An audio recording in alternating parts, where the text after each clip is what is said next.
What's up, fellow wolves? It's your boy, the Bad Wolf, the WOLFE, Wolf A.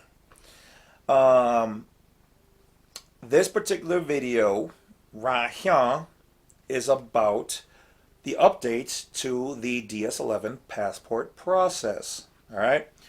So what do I mean by that? So one of my clients out there, or I shouldn't say really my client, but one of the viewers, um, achieved the 5-star passport process. Now, I didn't go into detail how long it took them or where they got the information, if they just bought it or if they knew it or if they're on the inside. Didn't ask all that.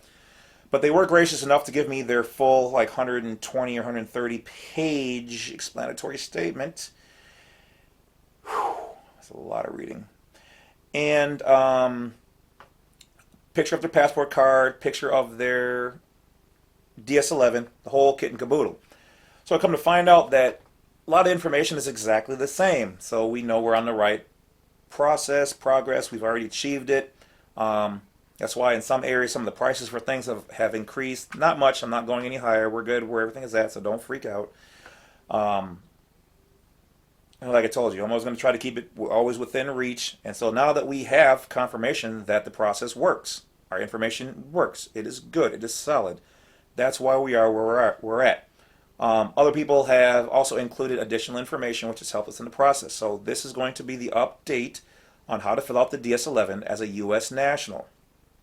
Okay, so this is going to be in all kind of random order, but if you've already followed all the videos, you already know how to do it. You've got the explanatory statement, and you're good. But here are some of the tidbits that we've added to the process.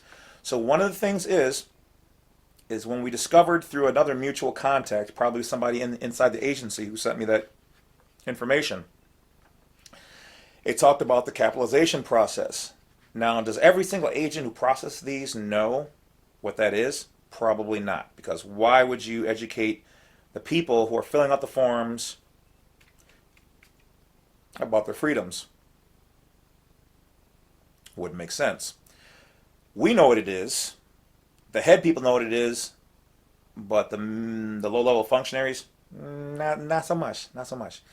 So what is it? Okay, so when you're doing your form, put everything in capitis minimis. Okay, Latin for your lettering in all small letters.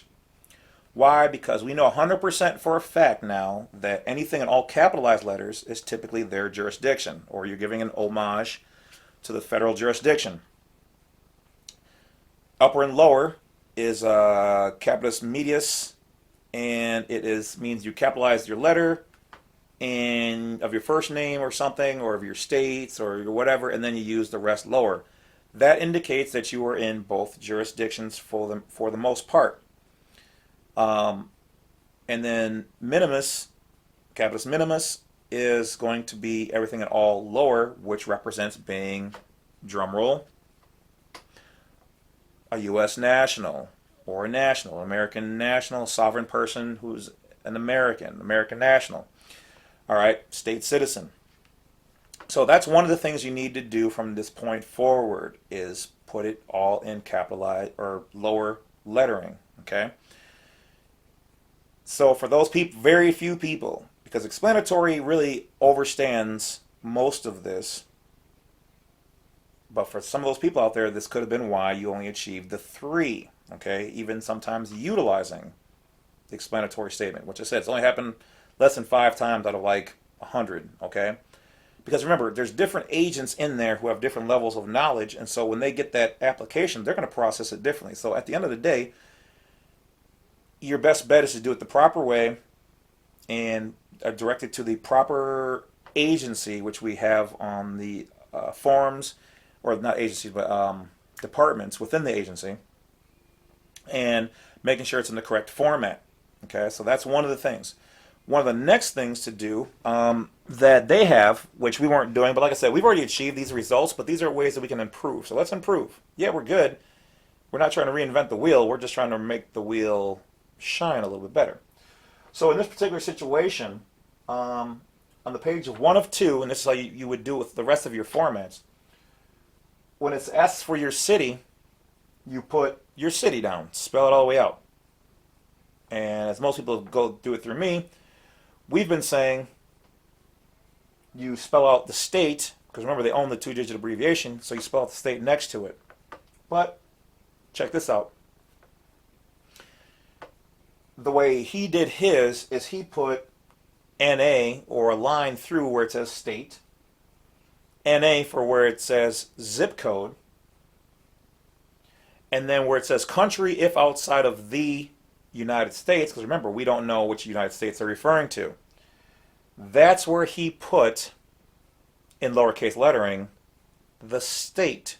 Because remember, the word state is synonymous with the word country. They're interchangeable. I looked it up. You look it up if you don't believe me. Sometimes people are like, oh, well, how do you know that? Because I do this, man. Read a book. I mean, hell, you don't have to do that, bro. Google it right now on your phone. Country. Does country mean the same thing as state? Does state mean the same thing as country? And it's going to tell you they're synonymous. I be knowing a little something, you know? All right. So that's what you do. Next, when you fill out for the permanent address or permanent residence on page 2 of 2, you want to basically do the same thing. So small lettering, your city. I think on there they don't ask for country. So that's where you would still write in your state, put in lower lettering, and then put all zeros for your zip code, or put a line through it, NA. Okay? NA basically means the same thing. It's not applicable.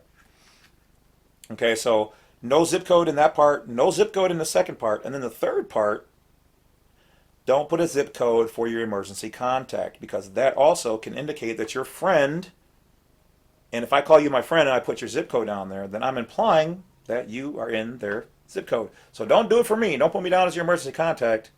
All right? And don't use no damn zip codes for my stuffs. So don't do it for your friend either. Okay? So those would be the updates to what we already have. That's what the differences are. And I can validate those. So it wasn't like we were doing it wrong before, but this is going to improve your chances of getting a 5-star or 5 asterisk. Now, once again, this is educational purposes only. Nobody 100% knows and can confirm without a shadow of a doubt that the stars mean something, or that they are what we say they are. But if you do the homework, like I have done, which most of these people who are just, oh, they don't mean anything, blah, blah, blah, haven't done the work. They're saying it doesn't mean anything because they don't know. And I know they don't know because they haven't done the research. If they've done the research and they don't know, it's because they haven't done the research good enough. Like your boy. Okay? So when you scour hundreds of websites and links and forums and threads, and you see these people asking, hey, I got these weird asterisks or stars on my passport, what do they mean? And then you start making the commonalities between people who've got 1, the ones who got the 2, the ones who got the 3, the ones who got the 4, and the ones who got the 5, and all of a sudden it starts kind of becoming clear. But don't take my word for it. And then when you contact them and then they tell you that, you know, you get a good agent in there, and that lady goes, oh, these are marked national security. That probably means that there's something to them, and I don't know. And then there was the last video where the inside person from the agency, we'll just call it, or a agency, sent me that clip where it talked about the 5 levels, the 5 stars, and what they mean, and the capitalization, and the citizenship level. Well, if you think about it, that would make perfect sense. It all fits. So I'm just saying, might be something to it. I don't know. But don't forget, also in that video, if any of you have the 5-star, the legendary 5-star passport, and you guys travel, let me know if you have problems going through TSA, or let me know if you've never had any problems going through TSA. Because according to the inside information that I got, you shouldn't have any problems. Be able to walk through, nothing at all. But if you have, then that would kind of debunk that information that was, given. Unless you've proven to be a threat or something like that. So, I don't know. We're just trying to figure it out, but this is how you do it. Okay, you got to average things out. So that's about it, guys. I'm gonna get out of here. Don't forget to hit that bell, like, subscribe. Check out the discounts and offers down below. Also the files, contact for consultations. I have been doing consultations for people who just wanted me to step them through the DS-11. I've had people ask me to do consultations in general, and also for secured party and revocation, and for what was it? What was the other one? Oh, and how to do their own explanatory statements. So all those things, guys, if those things are of your interest, you need help with, hit me up. You know where to contact me. Um, I have been hearing that some people have been having a hard time getting hold of some of the big wigs out there. Um, some of them don't walk this life. They're making videos, guys. Some of this stuff is entertainment for some people. Some of them do live this life, and they are booked. They're hard to get a hold of. I've been starting to do this more so full time. It's one of the reasons why you've seen more videos and et cetera, et cetera. So I have the time. I'm not going to say I'm always free, but yeah, I mean, I give you guys all of it in like an hour, maybe 2 hours. Typically an hour and 15 minutes. If the consultation goes over 15 minutes, it's not a biggie. But if it starts to push like an hour and a half, then yeah, you got to pay for an hour and a half or 2 hours. So that's about it, guys. Go ahead and reach out. Check out the information. Take care of yourselves. Be smart. And go live the high life. Talk to you guys later.